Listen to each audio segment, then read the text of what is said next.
magasgasan ko aking stem dahil sa housing. Mahirap pala ito.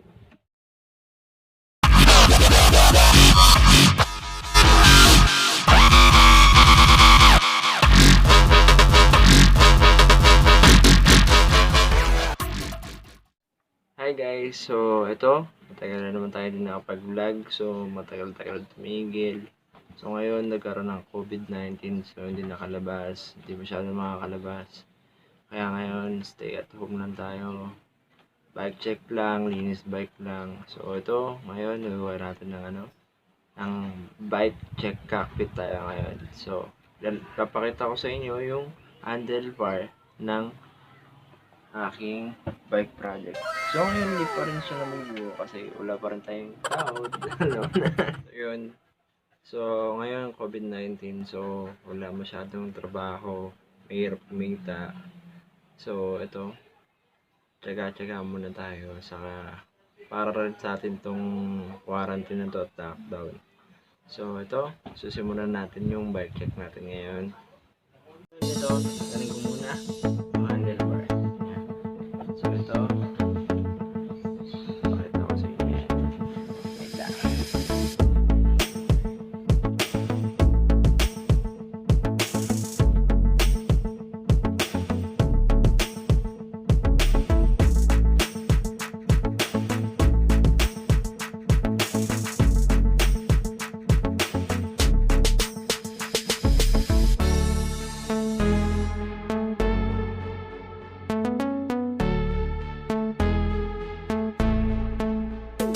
Itong hawak na itong handlebar na nakalagay doon sa bike project natin. Ito yung drop bar na malapad. Ayan.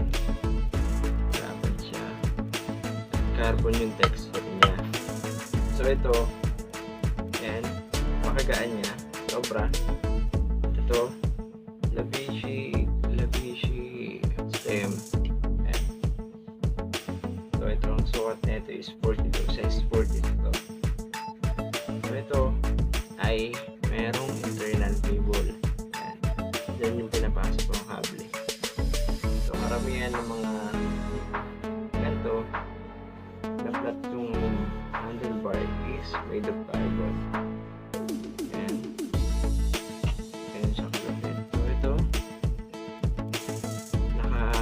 naka-hook na rin siya ng bar tip. So ito papakita ko rin, tatanggalin ko rin ito, pakita ko sa inyo kung ano yung nasa loob niya. So hindi ko nagawa nito ng mga pang review. So ito ngayon, ipakita ko sa inyo ngayon kung ano nga ba yung EC90 Easton carbon handlebar. So ito,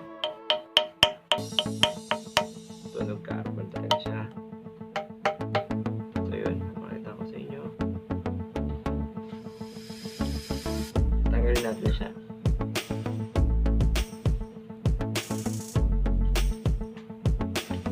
So kasi ganyan na nilagyan ko agad ng bar tube. So para hindi siya magasgasan. Alam nyo na, mag-iingat.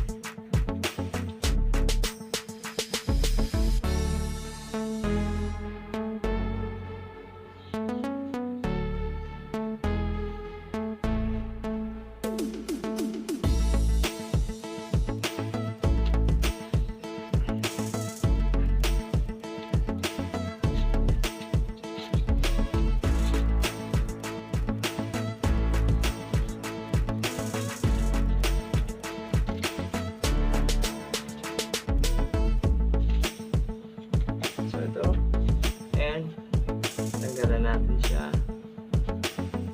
Ayan. Ito yung loob niya. Ayan. Ito yung sukatan ng STI. Ayan. Ito shallow bend at tawag nito. So maraming uri ng drop bar. May compact, may traditional bend, may shallow bend. Ayan. Ito yung loob niya. So makikita mo dito, internal cable siya. Ito yung internal cable niya para dito sa preno at sa shifter. Ayan. So, try natin lagyan mamaya ng wire. So kasi hindi ko pa siya natatry kasi wala pa akong STI. Hindi pa ako nakakabili kasi wala pang budget. Ayan, hindi pa siya matapos-tapos. Sobrang gaan niya guys. So pakita ko sa inyo, kukuha lang ako ng kable. Tignan ko kung papasok yung kable dito sa loob at lalabas dito. Ayan. So yun, nakakuha na ako ng kable. So yung kable na binili ko para dun. Ito Jaguar rin, Jaguar. So sa Jaguar may isang set na shifter na housing na may kasama ng housing na brake. So yun, may kasama na rin siyang kable para sa brake. So di ko na nadala lang sa loob. So pakita ko sa inyo kung paano nilalagay yung kable niya dun sa handlebar.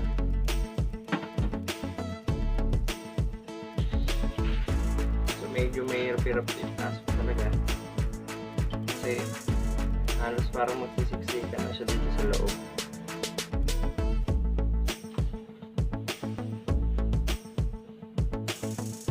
So, ito, nakikita nyo itong, dalawa kasi yung butas na ito. Ito, saka ito. Ayan, so ito nakikita nyo dito. Ito yung para sa preno. At ito naman yung para sa shifter. So, dito mapapasok yung sa shifter. Pero pwede mo rin naman din nata ipasok yung dito. Ayan. So, wala pa kasi akong STI kasi hindi ko pa natatry. Pero, karamihan sa mga nakita ko na panood, dito nila pinapasok yung ayan, dyan sa may shifter. At dito yung sa may preno. So, mapasok natin. Dito siya lalabas. Yan. So may hirap-hirap tayo pasok kasi hindi namin makikita.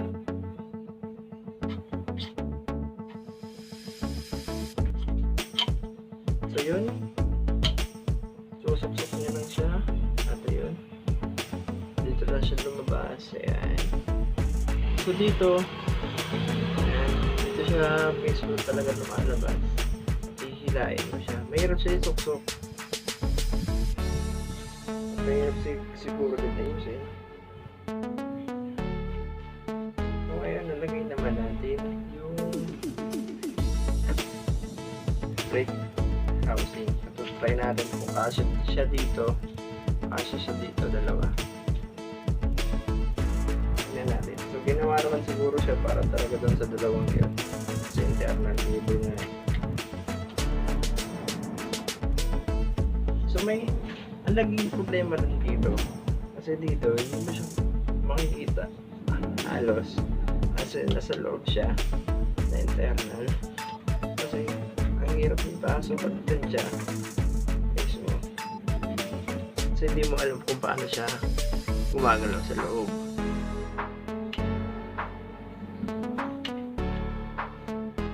So tatry ko muna kaya yung isa. Try ko muna pasok.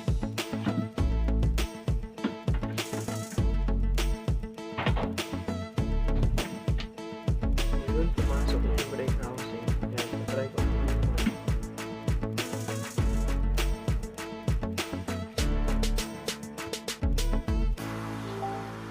So parang hihirapan na ako.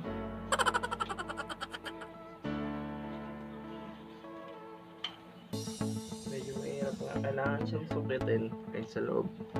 May nasa loob siya. Kailangan siyang sukitin. Palabas na siya. So try kasi kasali ko aking stem dahil sa housing. Mahirap na. So yun, pumasok na siya, dalawa na. Pero mahirap na ako ano guys.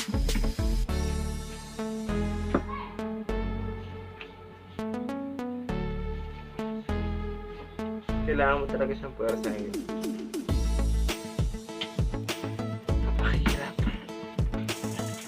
Itsura niya guys, ayan na, nakapasok na yung dalawang kable. Ayan na siya. Try natin siya sa frame. Ayan natin siya frame.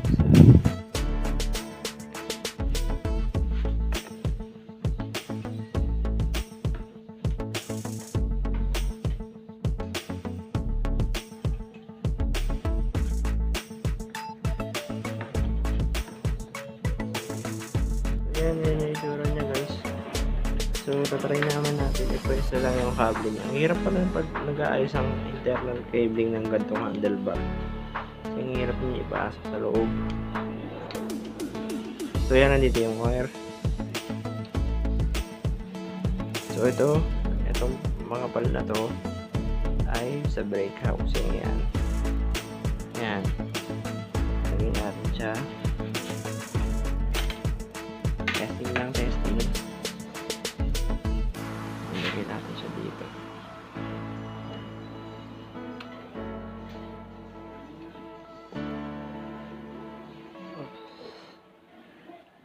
Ayan. Ayan guys, nalagay ko yung nalagay ko na siya. Ayan yung itsura niya. Ayan, nalagay ko na siya. Ganyan yung itsura ng internal cabling niya. So ayan, ang forma niya nga, ang ganda. Pero masyadong maba. Ayan.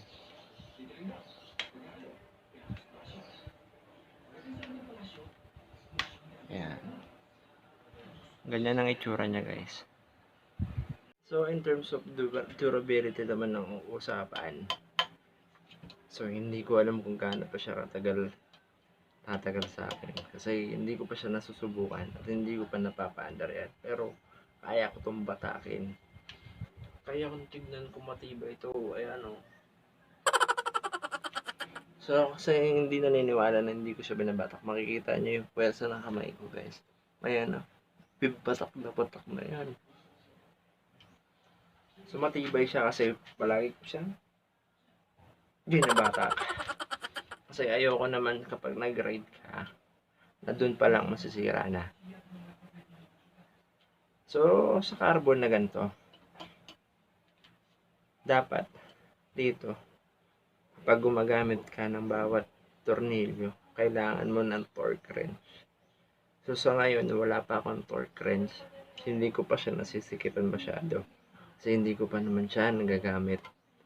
Kasi dito, karamihan, dito nagiging sira niyan.